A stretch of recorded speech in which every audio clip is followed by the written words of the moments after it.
So yun lang mga coins, mapagpalang araw po sa inyo lahat. So yun, salamat po ng marami din sa mga nakapanood po ng ating last content. So ito po yun. So yun, tumalakay po yun doon sa ating mga 2014 na piso. So yun mga coins, kung meron kayong yung nabanggit natin na bariyan yan, yung 2014 na bolder letters. So yun, submit nyo po sa ating FB account. So wag po dito kayo mag-submit sa ating YT channel. Pwede naman po tayo mag-comment na meron tayo. Tapos paki-screenshot po yung comment po ninyo kung magsasubmit po tayo ng baril. Na sa ganun po, makakilala ko po kayo. Kasi most of the time, sabi ko nga po sa inyo palagi, is nag-a-appear lang dyan is username. So yun. So para mas makilala ko kayo. And para malaman ko na kayo po yung nag-submit sa akin ng barya. So yun ang mga bossing nga po pala, merong ibinahagi sa atin si Sir Gerardo. So yun, meron po siyang sa FB account po niya. So yung nagbahagi po siya ng kung paano daw po maglinis ng coin. Kasi marami rin sa atin nagtatanong yung mga basic na panlinis. So yun sa akin kasi. So yun, alam niyo naman po yan. Ito lang yung pinalilinis natin. Yung mahiwagang basahan natin. But then wala tayong ginagamit na kahit anong chemical na kung ano. Kasi I strongly advise nga po sa mga content ko na hindi po dapat talaga nililinis yung barya. Pero since yung iba po kasi talaga hindi talaga maiiwasan na maglinis. So yun, may mga ano naman tayo pamamaraan kung paano. So ito yung pamamaraan ni Sir Gerardo. So ito po. Ang paraan ng paglilinis ng barya, no? Tatanggalan lang natin ng libag. So simple lang, hindi tayo gagamit ng chemical. Ito lang po, white eraser, hindi po yan magaspang So nilinis ko na yung kalahati. Ayan, mapapansin niyo malinis yung kalahati. Yung kalahati hindi. So tatapusin natin. Sandali lang yan, no? Kuskus. Ayan. Kuskus lang. Ulit-ulitin. Ayan po. Okay. So papakita ko lang simpleng simpleng paglilinis lang ng barya. Lalo na yung gusto niyo i-display, ilagay ninyo sa sa frame or yung layout. Ayan, kung wala kayong makitang mga magaganda pa, pero pwede nyo linisan ito, mga magaganda pa ang detalye, tulad nitong 2011. Ayan. So ayan, ulit-ulitin lang kasi yung mga singit-singit. Ayan po. Sumura lang, no? Eraser lang, white eraser. Kung kayong gagamit ng magaspang at magagasgas yung barya natin. Ano po? Ayan. Katapos yan, punasan ng basahan.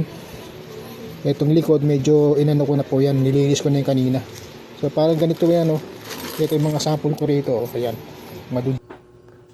So yun mga coins, nakakita nyo naman po kung ano yung pamamaraan na ginawa po ni Bossing. So yun, medyo safer nga po yung mga ganong bahagi. So, sinabi niya rin po doon na yun nga po, hindi nga daw po nililinis talaga yung barya. Pero since yun nga po, sabi ko nga po sa inyo, kung hindi po maiiwasan, so yun, pwedeng gawin nyo yung mga ganun. Para sa akin, siyempre iba-iba naman po yan. Pero para sa akin, siyempre wag natin linisin. Kalimitan po kasi ng mga barya na meron ako, is ganun na talaga yung pinaka-texture niya, pinaka-itsura niya. As is na siya, kumbaga. So yun na mga kaisa, in this video ating talakayin pa rin yung ating mga piso. So 2015 na tayo. So maraming nag-aabang dito sa serye na to mga coins. Maraming tumitingin kung anong variant po ba yung aking ilalagay doon sa ating frame. So yun huwag natin masyadong patagalin. Pahabahin, so samahan niyo po ako. Tara, let's go!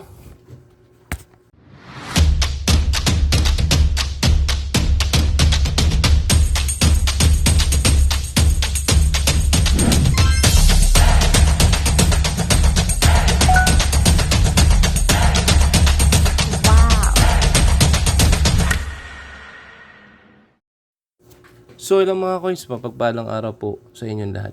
So yan mga bossing sagutin lang po natin yung tanong ng ating mga subscriber. So ito po yung unang tanong. So ito po. So yan tanong po ni Bossing Crystal. Ito po yung kanyang katanungan. Boss, patanong nga po kung ang sukat ng lagayan ng coins na 5 piso. So nakabili yata siya ng lagayan but then mali po. So yan bossing, sa mga nagtatanong kung ano yung sukat, kasi sabi ko nga po sa mga content ko, highly recommended nga po yung mga capsule. So maganda rin kasi investment po yan.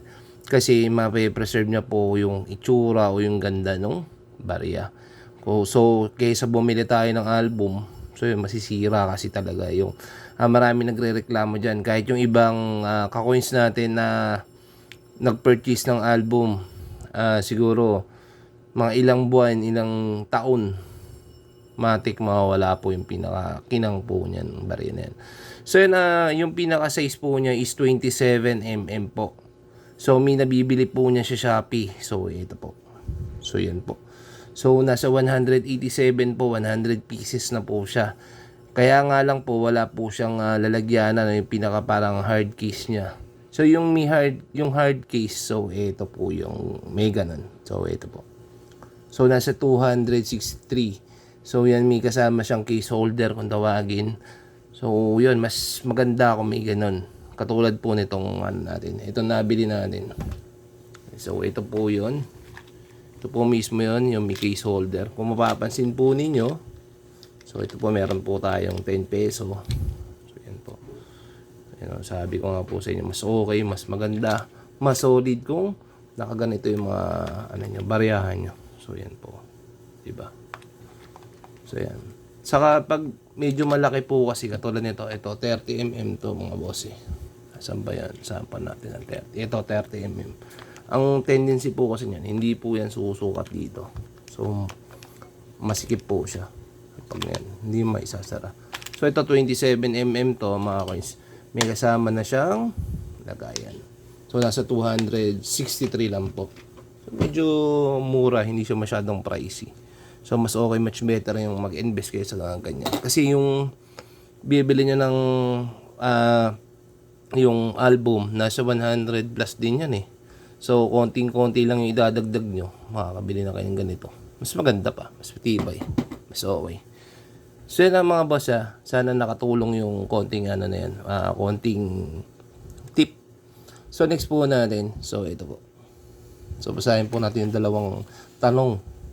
Yan, si Sir Zach, wala naman nabili niyan sir, kaya wala na rin akong gana mag-collect niyan.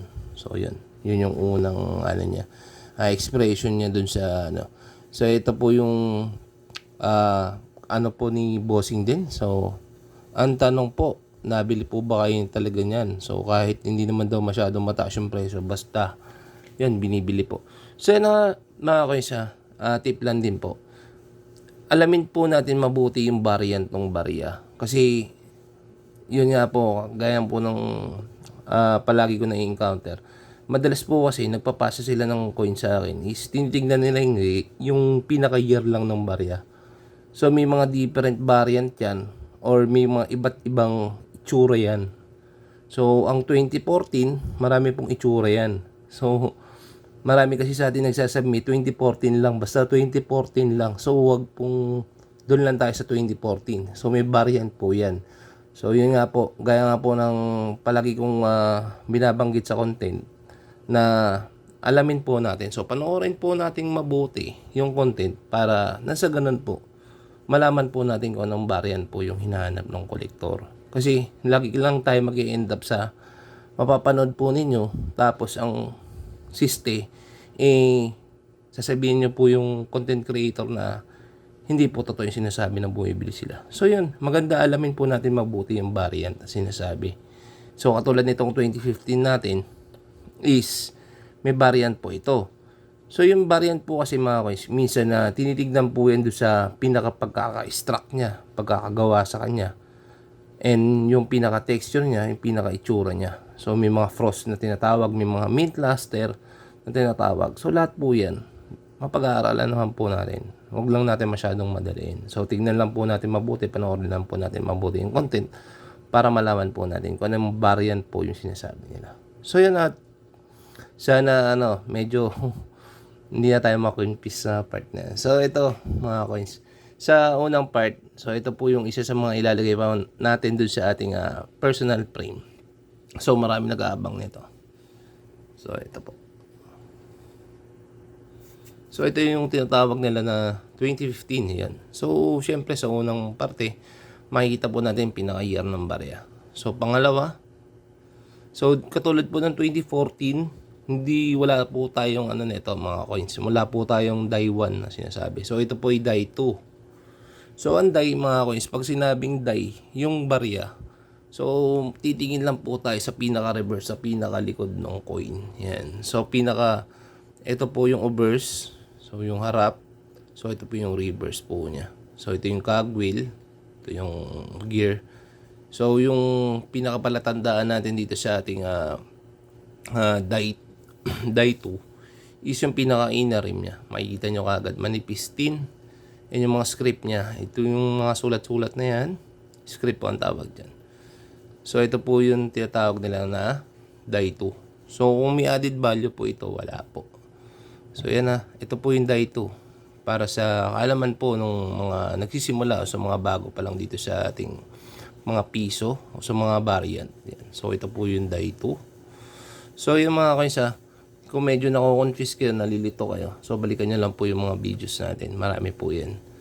So, yan. Ito po yung die 2. So, added value, wala po itong added value. So, yun. Marami kasing nagpapasa sa atin na kung ano lang. Basta 2015. So, may mga different variant po yan. So, ito po yung die 2. Common po ito. Wala po itong added value. Ulitin ko. So, next po natin is ito. So, ito naman po yung tinatawag nila na 2015 na die 3. So, medyo, yan. So, lock natin. Yan. So, sa unang part, sa obverse part, wala kayong makikita ang kakaiba. Halos pares lang po sila nung unang barya na ipinakita po natin. So, next, makikita nyo, ito na po. Yung pinaka-cogwheel po niya. So, ito po yung cogwheel. So, ito po yun. Yung gear po na nasa loob po ng barya. So, makikita nyo, mas malaki siya compare dito sa ating die 2. So, yan. Makikita nyo yung pinaka-tip. Yung pinaka-cogwheel niya is mas malalaki, mas bolder, mas matataba, and mas magaganda. Yan. Mas ano na siya, mas concrete na. Mas kitang-kita yung pinaka-design ng barya. So, makikita nyo dito, mga bossing. Yung pinaka-outer rim, ito po yung outer rim. Yung pinaka-liner dito sa labas ng coin, ito po yung inner rim, yung nasa loob na nakakulong dito sa ating cogwheel. So, ito yung cogwheel, yung parang gear na yan. So, ito, kung may added value, wala po itong added value. So, maraming nagsasubmit po sa atin ng mga barya na wala namang added value. So, wag pong ganun. Kasi mag-end up lang po yan na lalo kayong ma-confuse. So, next po natin. So, yan po mga pinapakita po natin is yan po yung may mga record dyan sa ating numista. So, next po natin is ito. So, ito medyo common to. So, sa mga nagsasabi na marami sila nito, malamang po talaga marami kayo may encounter nito. Ito po yung tinatawag nila na frosted na 2015. So, kung may added value to, meron din po. 5 pesos each. Kung meron po kayong ganito, kung makikita nyo po yung itsura niya, frosted po siya. So, makikita nyo po, para nag-yellow po yung pinaka-texture po niya. Yun nga po. Kaya po nang sinasabi po natin is, ang variant po ng isang barya is nagre-relay po yan dun sa pinaka-kondisyon. At the same time, yung pinaka-pagkakastruck sa kanya. So, maraming balahibo ng mga doggy, yung natin gloves natin. So, ito po yung 2015 na frosted. So, yung pinakaharap niya or obverse part niya is frost. So, i-compare niyo po siya dito, mga bossing. So, yan po. So, makikita nyo, ang frost po, mga kuisa, makikita nyo, pag non-frost po kasi yan, makikita nyo halos yung pinaka-texture niya is para kayo nananalamin. Si frost po kasi, parang halos mabablock niya yung yan, halos wala kayong makita reflection. Pero makikita nyo yung pinaka-frost type niya. So, yan po yung katangian ng isang frost or frosted kung tawagin. So, yung mga ganito, mga 5 pesos. Before, nakakabenta nito ng 20 pesos. Basta depende po yan sa kondisyon ng barya. Yun po. So, yun huwag kayo malilito sa part na yun, mga coins. So, ito, yun nga po, gaya po na sinabi ko. Nasa 5 pesos ang isa nitong mga ganitong coin. So, yun, ito pinatawag nilang 2015 na frosted. So, next po natin is ito. So, ito po yung ating 2015 din po na, ayan po, reverse frost. So, yung kanina, kung mapapansin po ninyo, yung harap po niya is frost. So ito po is yung pinakalikod lang niya or pinaka-reverse lang po niya yung pinaka-frost. So yun, kung makikita niyo po, yan po. Yan, may frost type din po yung nag-yellow part. So yan po yung reverse frost kung tawagin. So para sa akin yung mga ganito nasa 40 to 50 pesos ang isa. So yun, kung may mag-aalok sa akin ng ganito, so medyo marami tayong ganito. Kung maganda naman yung kondisyon na halos parang bagong-bago, so yun, pwede naman po natin pag-usapan po yan, yung price yan. So sabihin nyo lang po sa ating FB account. So yan yung harap po niya, o burst part niya. So ganito po, yan po. So para sa akin, sa area ko dito sa Cavite, medyo struggle na rin ako maghanap ng ganito. So yan. So ito, nakita nyo naman po yung kondisyon niya. Reverse frost po, kung tawagin. Itong barya na to. So may mga recap tayong video sa mga ganyan, mga bossing. So next po natin, panglima po, variant, is ito. Yung 2015 po natin na bolder letters. So yan. So sa mga nalilito, kanina may pinakita tayong ganito yung itsura.